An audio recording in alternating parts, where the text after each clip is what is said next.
Hello, c'est Célia. 2 fois par mois, on se retrouve pour un épisode The Big Shift Action, durant lequel mes invités, sur un temps d'une dizaine de minutes, nous partagent leurs projets, leurs meilleurs conseils, mais aussi leurs peurs et leurs questionnements. Notre objectif, pouvoir mener ensemble une vie plus responsable et plus viable. Et maintenant, place à l'épisode du jour. Alors bonjour à tous, aujourd'hui on se retrouve pour un nouvel épisode Action et ça fait un moment que j'avais vraiment envie de vous parler argent, placement, parce que oui, pour ceux qui ne le savent pas, l'organisme bancaire chez lequel vous faites le choix de déposer votre épargne n'est pas sans impact. Mais je ne vous en dis pas plus parce que j'ai la chance aujourd'hui d'accueillir, on va dire, une professionnelle dans le domaine. Et d'ailleurs, vous avez probablement déjà entendu parler d'elle. Il s'agit de Maude Caillot, qui est cofondatrice de Gringot. Hello Maude, comment vas-tu ? Bonjour à toutes, bonjour à tous. Salut Célia, ça va très bien et toi ? Très bien, merci. Donc toi, Maude, tu as cofondé Gringot avec Andrea Ganovelli et Fabien Huet. Donc Gringot, qui est une néobanque éthique et responsable. Pour commencer, est-ce que tu peux rapidement présenter un peu ton parcours ? Comment est-ce que vous en êtes venu à créer une Gringot ? Exactement. Alors, donc moi j'ai fait un parcours plutôt classique, école de commerce. Et en fait, comment est-ce qu'on est arrivé ? J'ai pas fait de finance particulièrement dans ma courte expérience professionnelle parce que j'ai commencé à 25 ans, Gringot. Non, je fais tout simplement partie de cette génération qui a en donné à une grosse claque climatique. Moi, j'entendais en fond plus degrés, ce brouhaha médiatique. Je me disais, je viens de Dijon, je me disais cool, j'aurais une piscine, ça va être sympa. Alors qu'en fait, pas du tout. J'ai rencontré Andrea, justement, qui m'a expliqué que c'était un peu plus compliqué que ça. Et quand tu commences à lire ce qui est un peu plus compliqué que ça, et tu te retrouves vraiment au bord d'un précipice, et tu te rends compte que il faut agir très très rapidement parce que les conséquences, c'est pas une piscine en plus, c'est un désert dans ma région en fait, et à peu près partout, et des conséquences absolument phénoménales. Et du coup, quand on s'est rendu compte de ça et quand je me suis rendu compte de ça, on s'est demandé avec Andrea, qu'est-ce qui aujourd'hui pourrait avoir le plus d'impact pour changer le changement climatique, le plus d'impact en termes d'intensité et de rapidité en fait d'action. Et quand tu regardes à peu près tout, l'agriculture, la mode, l'énergie et tout ça, tu te rends compte que si tu remontes le fil, à la base, évidemment, c'est l'argent. Et l'argent, là où il va, le monde se construit. Et il se trouve qu'aujourd'hui, ce sont les banques qui décident là où va l'argent. Et elles décident de le mettre surtout dans les énergies fossiles, ce qui est un petit peu dommage pour nous et ceux qui vont arriver et celles qui vont arriver après nous. Et du coup, on s'est dit, allons-y, créons une banque pour réorienter les flux, les enlever de l'énergie fossile et les rediriger vers le développement de la transition écologique et énergétique. T'as quelques chiffres en tête concernant l'impact des banques traditionnelles sur notre environnement ? Ouais, carrément. Alors, un chiffre déjà au niveau de l'impact personnel de son argent à la banque. Il y a plusieurs ONG, organismes extra-financiers qui ont étudié la question. Et tu vois, par exemple, 25 000 euros sur un compte, dans une des 4 plus grandes banques françaises, ça émet en ton nom 12 tonnes de CO2 par an. Ah oui, okay. 12 tonnes, c'est énorme. Hein. 12 tonnes, c'est plus d'un tour du monde en voiture. C'est des milliers de repas pas veggie. Enfin, vraiment, c'est... En gros, d'un côté, si tu fais plein d'efforts pour limiter ton impact sur l'environnement et que tu vas même jusqu'à l'extrême de, je sais pas, aller vivre dans une grotte dans le Vaucluse et ne plus jamais utiliser d'électricité, de voiture ou quoi que ce soit, et si tu as toujours de l'argent sur un compte dans une de ces grosses banques, en ton nom et à ton insu, tu vas continuer à cautionner et à financer ce pourquoi en fait tu te bats au quotidien. Et en fait, moi, ça m'allait pas du tout de me dire que je vais transpirer sur mon vélo, que je vais arrêter de manger de la viande, que je vais arrêter de prendre l'avion et tout ça, si de l'autre côté, mon argent fait aucun effort. Voilà. Et donc, 25 000 euros, c'est 12 tonnes de CO2 par an. C'est à peu près les émissions d'un Français sur un an. Donc, toute sa vie, ses transports, son énergie, son chauffage, sa nourriture et tout ça. Et donc, si tu rajoutes 25 000 euros dans une de ces 4 grandes banques, tu doubles ton empreinte, sachant qu'en moyenne, les Français ont 40 000 euros en banque. Ok, super. Du coup, en quoi est-ce que Gringot c'est différent des autres banques ?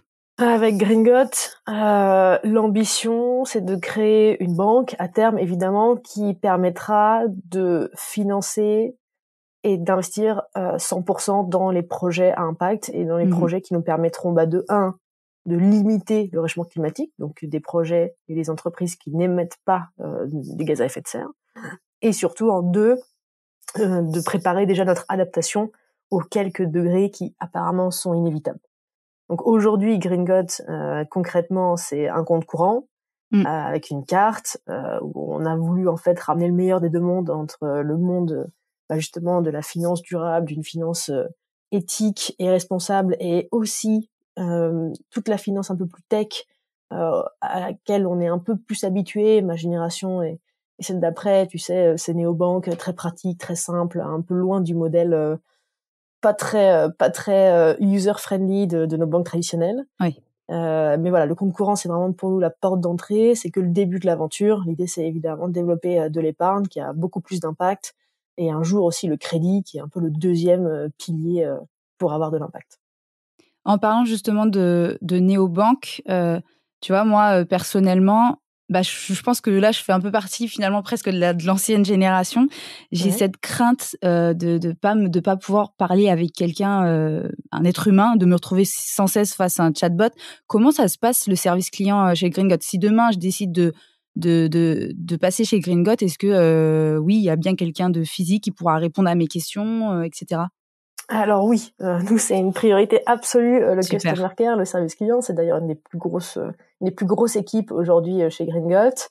Et écoute, apparemment, ça se passe plutôt bien, puisque tu vois, on a plus de 600 avis sur les stores, alors qu'on est sorti il y a que 2 mois, et on a 5 sur 5 sur le Play Store et Mmh. 4,9 sur l'Apple Store, justement aussi grâce à cette euh, à cette verticale du service client qui est très disponible. Il y a eu assez drôle, c'est hier, on a quelqu'un qui nous a appelé en urgence en disant ouais, je fais un virement sur Gringotts, il est pas encore arrivé, je suis bloqué sur l'autoroute. Je peux pas mettre d'essence, s'il vous plaît, aidez-moi. Et genre, on était là, mais mec, on peut pas te donner d'argent et tout. Et en fait, on lui a demandé une preuve de virement, par exemple. Ouais, Et on a on a pu lui avancer un petit peu d'accord. pour le sortir en fait de cette situation un peu C'est compliquée. rassurant. Donc non, on est là au bout du fil, on est là au bout du chat, on est là au bout des réseaux sociaux. C'est toujours quelqu'un en fait de humain, OK. de l'équipe Gringotts aussi. Mmh. On ne sous-traite absolument pas le customer care. Pour nous, c'est extrêmement important d'être au contact d'une communauté. En fait, on s'est vraiment construit grâce, sur et avec notre communauté. Mmh. Donc non, tu as un service client qui est toujours là. Et puis au niveau de la sécurité de tes fonds aussi, qui est souvent une question qu'on a. Ouais. Alors, il faut savoir qu'on est la sécurité des fonds chez Gringotts est vraiment au même niveau que vos fonds dans votre banque actuelle. Ouais. Donc en gros, c'est garanti, votre argent, 100% de votre argent est garanti jusqu'à 100 000 euros Ouais. pour tout compte par le fonds de résolution. C'est une institution européenne en fait, une institution européenne qui va garantir euh, ces fonds-là, donc comme si vous êtes à la Société Générale, BNP et tout ça. Et surtout, donc ça, même en cas de faillite éventuelle de notre part, voilà, votre argent n'est en aucun cas dans le même pot que celui de Gringotts, quoi. Bah, ça donne envie en tout cas. Pour en revenir aux grandes institutions, bancaires, pour pas les nommer, mais, comme on les connaît, en France, hem, moi j'ai une vraie question sur est-ce qu'on peut attendre de leur part un changement maintenant qu'on sait que notre épargne pollue et que la banque qu'on choisit a un impact? Je sais pas si chez Gringotts on peut calculer son impact actuel. En tout cas, je sais que vous avez l'application Rift, d'ailleurs on avait fait venir Léo Garnier, sur le podcast Trop bien. si vous voulez écouter l'épisode, n'hésitez surtout pas à installer l'application Rift qui vous permet de calculer en fonction de votre banque, de combien vous avez sur votre compte, votre empreinte carbone. Donc, est-ce que toi, tu penses qu'avec tout ça, maintenant, les institutions bancaires pourraient être amenées à changer ou pas, ou non, tu penses qu'ils vont continuer à faire ce qu'ils ont toujours fait? Alors juste pour répondre à ta première question, tu peux voir en direct l'impact que tu as directement avec Gringotts. En fait, à chaque fois que tu utilises ton compte, OK. tu as tout un impact board, donc un onglet où tu peux voir concrètement ton action dans les projets qu'on soutient. Aujourd'hui, on soutient 3 projets. Le Ouais. premier, c'est sanctuarisation de la forêt amazonienne pour empêcher la déforestation. Le deuxième, c'est du ramassage de plastique et de déchets dans les océans et les mers avec une ONG. Et le troisième, c'est le développement d'énergie renouvelable dans des pays où le mix électrique est encore très dépendant du charbon. Et donc, tu peux voir exactement combien de CO2 t'as permis d'éviter, combien de kilos de déchets t'as permis de sortir par l'océan, combien de mètres carrés t'as pu préserver. Et surtout, tu vois aussi le chiffre de la communauté. Et tu vois Mmh. comment est-ce qu'on avance ensemble. Et c'est très encourageant. En tout cas, moi, ça m'encourage beaucoup. Je suis très heureuse. Et alors, est-ce qu'on peut attendre des grands organismes qui changent? Écoute, je l'espère absolument tout mon cœur, parce que on est très utopiste, on croit en beaucoup de choses chez Gringot. En revanche, si on est la seule banque verte dans 10 ans, c'est très cool, mais en vrai, on aura tous les pieds dans l'eau et quelques degrés en trop. D'ici là qu'on atteigne la taille de la BNP, la Société Générale, qui sont enfin des banques systémiques. Donc c'est des banques, c'est énorme. C'est-à-dire que s'il y en a une qui s'effondre, c'est tout le système financier mondial qui s'effondre. C'est des très gros mastodontes. Comme je disais, on n'aura pas eu l'impact escompté sur le réchauffement climatique. Donc on espère vraiment pouvoir un petit peu d'une certaine manière, à notre petit niveau, inspirer ces grands acteurs. Et ces grands acteurs, dans tous les cas, ils vont devoir changer. Alors aujourd'hui, s'ils changent trop vite, c'est un peu sur une ligne de crête. Aujourd'hui, s'ils changent trop vite et qu'ils lâchent toutes leurs participations, tous leurs actifs liés au charbon, au gaz, au pétrole, alors par définition, c'est la loi de l'offre et la demande. Ces participations, ces actifs qui viendront tout d'un coup sur le marché, ça vaudra zéro. Donc c'est potentiel faillite pour elles. Mais en même temps, si elles continuent à financer massivement les énergies fossiles, qui émettent des gaz à effet de serre, qui réchauffent l'atmosphère, qui détraquent notre climat, toutes les entreprises aussi auxquelles elles ont prêté de l'argent, tout de même au niveau de l'infrastructure, des salariés et tout ça, avoir 200 millions de migrés climatiques dans quelques années, avoir des intempéries absolument immenses, avoir des changements, enfin vraiment immense de climat, tout ça va impacter les entreprises qu'elles soutiennent et donc leur potentiel pouvoir de remboursement de leur crédit, et puis il va les impacter directement aussi au niveau de leurs infrastructures. On peut pas imaginer avec un monde à +3, +4 degrés que même le système vraiment politique et sociétal qu'on a installé, qui est aujourd'hui très stable, puisse le rester. Donc il faut qu'elles changent, c'est absolument nécessaire. Est-ce qu'elles vont s'en rendre compte assez tôt? Je dirais que non, puisqu'il est déjà un peu tard, mais qu'il n'est jamais trop tard et qu'on espère pouvoir les faire un peu avancer dans ce chemin. Ok, donc il va falloir du temps malgré tout. En fait, même si elles souhaitent changer, il faudra que ça va prendre du temps, quoi. Alors, si demain, il y a 3 millions de personnes qui ouvrent leur compte Gringot, ça prendra moins de temps. Voilà, ça dépend. Si demain, tu as 10 millions de personnes qui envoient un mail à leurs conseillers et conseillères des grandes banques en leur disant c'est n'importe quoi ce que vous faites, alors ça changera plus rapidement. Voilà, c'est un petit peu aussi les actions que nous, on est prêts à mettre en place et à faire dans notre quotidien, nous général évidemment, pour accélérer ce changement. En tout cas, l'idée avec Gringot, c'est aussi de braquer le projecteur au maximum sur leurs actions actuellement et sur le potentiel et les leviers sur lesquels elles ont la main mise. J'entends de plus en plus parler de labels de finance verte comme le label Greenfin, qui est censé, du coup, pour nos auditeurs, ceux qui connaissent pas, c'est censé nous assurer qu'une partie de notre épargne va bien être consacrée à la transition écologique. Est-ce que toi, tu penses qu'on peut vraiment avoir confiance en ces labels? Tu peux... Enfin, le label Greenfin est un label qui est considéré comme étant extrêmement strict. Ok. Donc, il va beaucoup plus loin que le label ISR, par exemple, et il garantit vraiment un financement de la transition écologique. Après, il exclut, par exemple, le nucléaire, donc à voir où est-ce que vous positionnez dans ce débat. Mais il est extrêmement difficile à obtenir pour les fonds, parce que il exclut toutes les entreprises d'exportation, évidemment, de production ou d'exploitation de fossiles, toutes les entreprises réalisant par exemple plus d'un tiers de leur chiffre d'affaires grâce à ces dernières, à ces énergies fossiles. Mais en plus de ça, il faut que chacune des entreprises soit dans un des grands piliers de la transition. Donc c'est très strict. C'est un label sur lequel nous on va se reposer assez largement, parce que pour le coup il fait très bien les choses. En revanche, ça représente un univers de fonds qui est un potentiel d'investissement en fait qui est assez restreint, parce que c'est très difficile à avoir. De l'autre côté en fait de la balance, tu as le label ISR par exemple, donc ISR pour investissement socialement responsable, qui se base sur les piliers ESG, donc environnement, social et gouvernance, et qui lui est beaucoup plus souple, parce que en fait tu peux te concentrer que sur un des 3 piliers et être une entreprise par exemple qui a une très bonne gouvernance, c'est-à-dire qui parle très bien à ses actionnaires, qui a la parité à son board, des choses comme ça, mais creuser et exploiter du pétrole. Et donc tu peux en fait te retrouver avec des bonnes notes et être labellisé ISR alors que t'es pas vraiment dans la transition. pour nos auditeurs qui sont peut-être pas encore forcément chauds à changer de banque et à passer par exemple chez une néobanque comme Gringot, il existe déjà le LDDS, donc qui est le livret de développement durable et solidaire. Mais il existe aussi ce qu'on appelle une assurance vie éco-responsable. Je ne sais pas si tu connais bien, si tu es bien calé sur ce sujet, mais concrètement, si on devait en choisir l'un des deux pour placer notre argent, est-ce qu'il y en a un qui est plus fiable? Est-ce qu'il y en a un qui est plus écologique? Est-ce que tu peux répondre à cette question?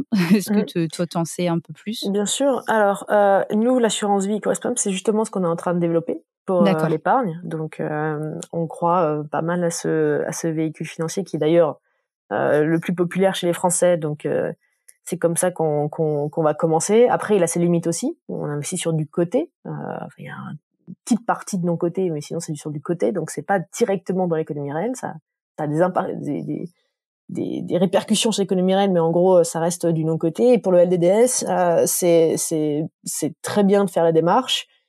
Quand tu creuses un peu, tu te rends compte que c'est un petit peu quelquefois un peu trop un livret A-like.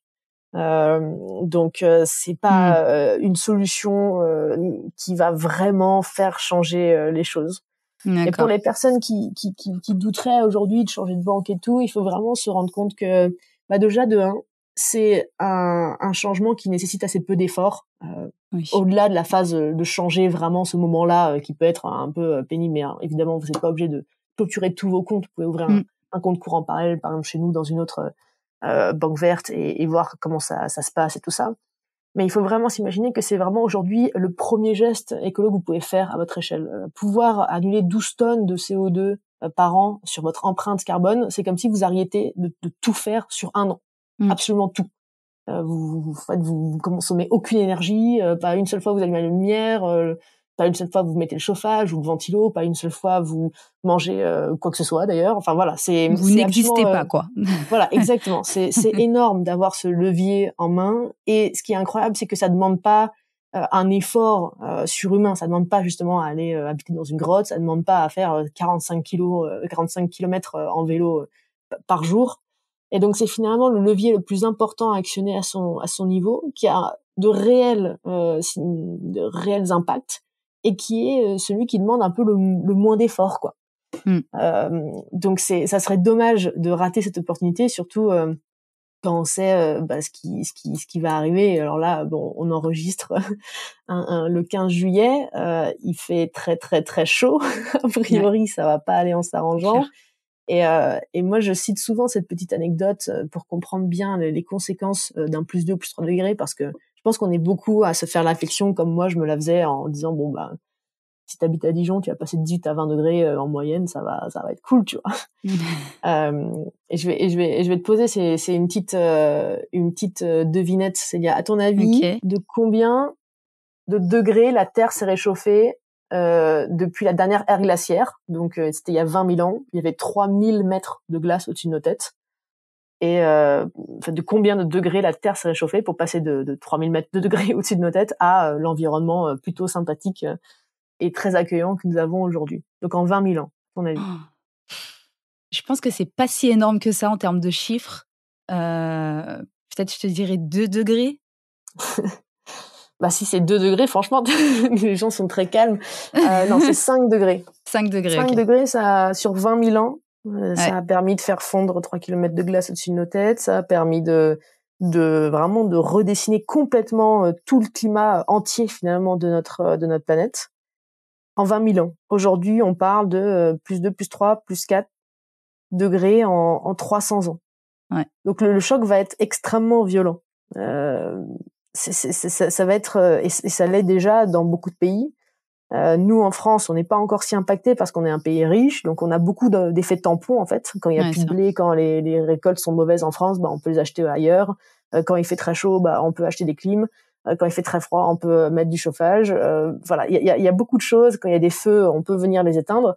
Mais à un moment donné, même ce système, il va être à bout.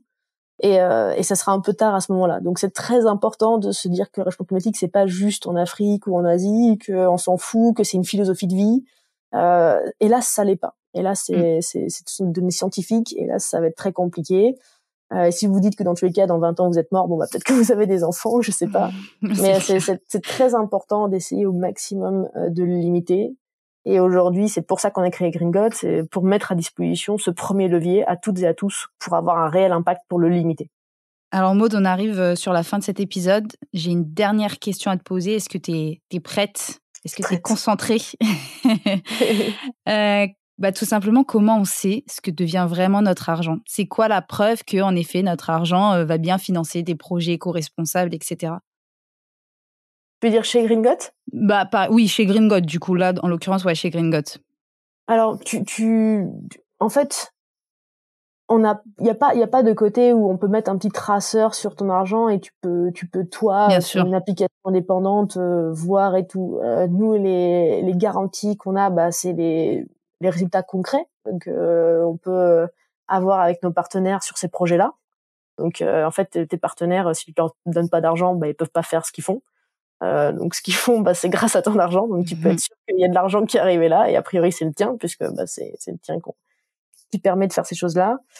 Tu as aussi sur chacun, en fait, directement sur ton app, tu peux voir les projets. Ils sont tous audités et labellisés par des organismes indépendants dont c'est le métier. Donc, c'est pas du déclaratif de l'association et tout ça. À chaque fois, il y a ce double audit. Et puis, on est évidemment une institution régulée et accréditée par les institutions nationales bancaires. Donc, on peut pas dire et faire n'importe quoi. On suit des règles qui sont extrêmement strictes et tu peux en fait l'idée de justement de suivre ton argent directement sur l'app et surtout voir son impact. Est-ce que toi, il y a quelque chose que tu aimerais rajouter pour conclure cet épisode, peut-être un message que tu as envie de faire passer à nos auditeurs et auditrices ? Yes, déjà merci d'être allé jusqu'ici, ça fait très plaisir que si le sujet vous intéresse. Pensez jamais et ne vous découragez jamais en pensant qu'on est trop petit pour changer les choses. On peut changer les choses, c'est jamais trop tard. C'est toujours très important d'essayer de gratter même 1/10 de degré compte vraiment. Et si vous pensez que vous êtes trop petit, j'aime bien cette image. Souvenez-vous souvent de ce petit moustique la nuit dernière qui vous a tenu éveillé absolument toute la nuit. Il est à peu près 1 millionième fois plus petit que vous. Et pourtant, il a réussi sa mission à vraiment changer les choses dans votre nuit. Donc, vous pouvez l'être et on peut tous l'être. Et on peut essayer vraiment de changer les choses, d'apporter notre voix, rien que notre voix. On n'a pas besoin d'être parfait pour commencer à parler. Vous pouvez vous sentir légitime dès maintenant. Et commencez à en parler au maximum autour de votre famille. Commencez à justement cette petite devinette sur les plus 5 degrés en 20 000 ans. C'est quelque chose qui souvent trouble un petit peu, mais une petite clap. J'ai souvent on a changé de 1000 degrés, de 100 degrés et tout. Et quand on se rend compte que non, c'est 5 petits degrés, on se dit waouh, il va faire très très chaud. Alors ça va être très compliqué, 2 degrés, 3 degrés, 4 degrés. Donc voilà, parlez-en. C'est vraiment une histoire qui nous concerne absolument toutes et tous. Et on pourra s'en sortir que toutes et tous ensemble. Merci pour cette magnifique conclusion. Et puis surtout, merci Maud d'avoir pris le temps d'intervenir sur le podcast. Je sais qu'en ce moment, c'est la folie pour Gringotte et c'est une super nouvelle parce que ça veut dire que ça marche et ça veut dire qu'il y a un vrai engagement. Oui, ça marche très bien. On est le meilleur lancement néo-bancaire européen. Donc, franchement, félicitations parce que je sais que c'est un travail immense pour en arriver là.